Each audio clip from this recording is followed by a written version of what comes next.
Langit nung Amahan, karon among gihandom ang among mga higala nga nitaliwan na.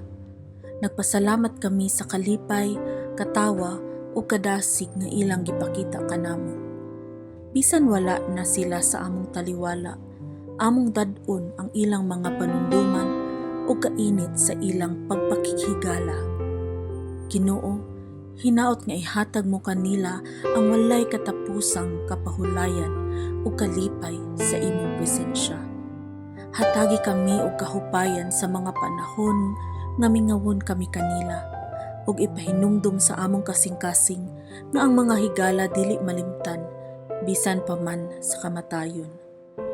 Hangtod sa among pagkatagbo usab, among itugyan sila sa imong mapinanggaon nga pag-atiman. Amen.